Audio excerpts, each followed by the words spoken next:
10월 24일 별미 큐티입니다. 함께 기도하겠습니다.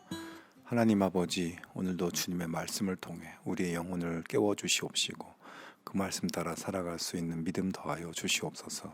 예수님의 이름으로 기도합니다. 아멘. 오늘의 말씀은 요한복음 7장 37절에서 52절 말씀입니다. 요한복음 7장 37절에서 52절 말씀을 봉독하겠습니다. 명절 끝날 곧 그 큰 날에 예수께서 서서 외쳐 이르시되 누구든지 목마르거든 내게로 와서 마시라. 나를 믿는 자는 성경의 이름과 같이 그 배에서 생수의 강이 흘러나오리라 하시니 이는 그를 믿는 자들이 받을 성령을 가리켜 말씀하신 것이라. 예수께서 아직 영광을 받지 않으셨으므로 성령이 아직 그들에게 계시지 아니하시더라. 이 말씀을 듣는 무리 중에서 어떤 사람은 이 사람이 참으로 그 선지자라 하며 어떤 사람은 그리스도라 하며 어떤 이들은 그리스도가 어찌 갈릴리에서 나오겠느냐. 성경에 이르기를 그리스도는 다윗의 씨로 또 다윗이 살던 마을 베들레헴에서 나오리라 하지 아니하였느냐 하며 예수로 말미암아 무리 중에서 쟁론이 되니 그 중에는 그를 잡고자 하는 자들도 있으나 손을 대는 자가 없었더라. 아랫사람들이 대제사장들과 바리새인들에게로 오니 그들이 묻되 어찌하여 잡아오지 아니하였느냐. 아랫사람들이 대답하되 그 사람이 말하는 것처럼 말한 사람은 이때까지 없었나이다 하니 바리새인들이 대답하되 너희도 미혹되었느냐. 당국자들이나 바리새인 중에 그를 믿는 자가 있느냐. 율법을 알지 못하는 이 무리는 저주를 받은 자로다. 그 중에 한 사람 곧 전에 예수께 왔던 니고데모가 그들에게 말하되 우리 율법은 사람의 말을 듣고 그 행한 것을 알기 전에 심판하느냐. 그들이 대답하여 이르되 너도 갈릴리에서 왔느냐. 찾아보라, 갈릴리에서는 선지자가 나지 못하느니라 하였더라. 아멘. 오늘의 말씀은 초막절의 마지막 날 예수님께서 선포하신 말씀과 그 말씀으로 인해서 일어난 유대인들의 반응을 보여줍니다. 예수님은 초막절 마지막 날 누구든지 목마르거든 내게로 와서 마시라. 나를 믿는 자는 성경의 이름과 같이 그 배에서 생수의 강이 흘러나오리라 라고 선포하였습니다. 예수님께서 이런 말씀을 하시는 배경은 초막절이라는 명절에 행해진 물을 붓는 의식과 관련되어 있습니다. 초막절은 유대인들의 3대 명절로 이집트에서 탈출하여 광야에서 초막을 짓고 생활했을 때 하나님께서 지켜주시고 도와주신 은혜를 기억하는 절기입니다.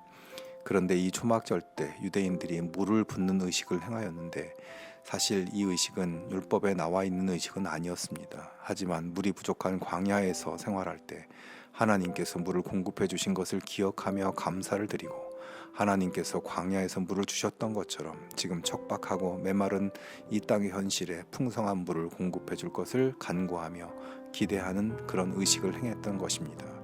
그리고 메시아가 속히 오셔서 성전에서 흐르는 물이 온 땅을 적시는 그런 일이 이루어질 것을 기대했습니다. 그런데 그 현장에서 예수님이 서서 외쳐 말씀하신 것입니다. 누구든지 목마르거든 내게로 와서 마시라. 나를 믿는 자는 성경의 이름과 같이 그 배에서 생수의 강이 흘러나오리라. 이 말씀의 의미는 무엇입니까? 지금 너희들이 물 붓는 의식을 하면서 하나님께서 너희의 목마름과 메마른 땅에 물을 부어주시기를 바라고 있는데 나에게로 와라. 내가 물을 주겠다 라고 말씀하는 것입니다. 하나님의 구원의 물을 나누어 줄 메시아가 바로 나다. 내가 메시아이고 나를 통해 생명의 물이 흘러나갈 것이다 말씀하고 있는 것입니다. 이 말씀을 하시자 거기 모인 사람들 가운데 다시 논쟁이 벌어졌습니다. 어떤 사람들은 예수님의 말씀을 듣고 이 사람이 참으로 그 선지자라고 하였습니다. 그리고 또 어떤 사람들은 예수님의 말씀을 듣고 이 사람이 바로 그리스도시다 라고 하였습니다. 하지만 또 어떤 사람들은 아니다. 예수는 그리스도일 리가 없다. 갈릴리에서 어떻게 그리스도가 나오겠느냐. 그리스도는 다윗의 후손이고 다윗이 살던 베들레헴에서 나온다고 성경에 되어 있지 않느냐 이렇게 주장하며 반박하였습니다. 오늘 우리는 성경에 나온 유대인들처럼 광야와 같은 척박하고 메마른 세상에 살고 있습니다. 오늘의 시대는 인류 역사에서 가장 풍요로운 시대이지만 여전히 불안과 염려와 갈증이 심각한 그런 시대입니다. 수많은 사람들이 광야의 메마른 가운데 신음하고 있습니다. 그런 오늘의 우리들에게 예수님은 또다시 말씀하십니다. 누구든지 목마르거든 내게로 와서 마셔라. 여러분, 우리는 우리의 갈증과 염려를 해결하기 위해서 어디로 나아가고 있습니까? 사람들은 자신의 노력과 자신의 힘과 지혜로 갈등을 해결해 보려고 몸부림치며 살아갑니다. 하지만 예수님은 생수의 근원이신 예수님에게로 가까이 와서 예수님이 주시는 물을 마시라고 합니다.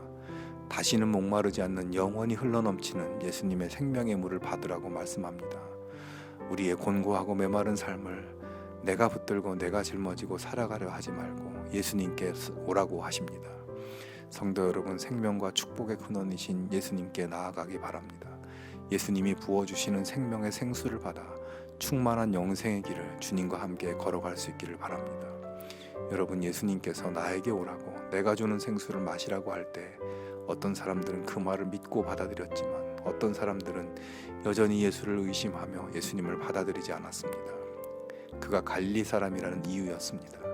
당시에 갈릴리는 이방 민족과의 접촉에 항상 노출되어 있었고 율법에 대한 헌신이나 경건성이 없는 그런 지역이라고 여겼습니다. 그런 지역에서 온 예수를 그리스도로 받아들일 수 없다는 것입니다. 오늘날에도 예수님을 그리스도로 받아들이지 않는 사람들이 있습니다. 예수님이 목마르지 않는 생수를 주신다는 것을 믿지 못하고 자신의 목마름을 해결해 줄 다른 구원자를 찾아다닙니다. 돈이나 권세를 쫓아다니고 그런 것이 자기를 구원해 줄 것이라고 생각하는 것입니다. 오늘 우리는 어떠한가요? 정말 예수님이 나의 그리스도시고 내 목마름을 근본적으로 해결해 주고 영원히 해결해 줄 분임을 믿으십니까? 믿는다고 말은 하지만 우리의 삶을 다른 것을 의지하며 쫓아다니며 살고 있지는 않습니까? 마음의 중심을 다해서 예수님을 바라보고 예수님을 의지하는 우리 모두의 삶이 되기를 바랍니다. 예수님에게서 흘러나오는 생수의 강이 우리를 적시고 또 우리에게서부터 세상으로 흘러나가 사람들을 적시는 놀라운 하나님 역사에 참여하는 우리 모두가 될 수 있기를 바랍니다. 함께 기도하겠습니다. 하나님 아버지, 영원히 목마르지 않는 생수의 근원이신 예수님을 바라며 주님이 주시는 생명의 물로 살아갈 수 있는 저희들 되게 하여 주시옵소서. 예수님의 이름으로 기도합니다. 계속해서 묵상과 기도로 나아가겠습니다.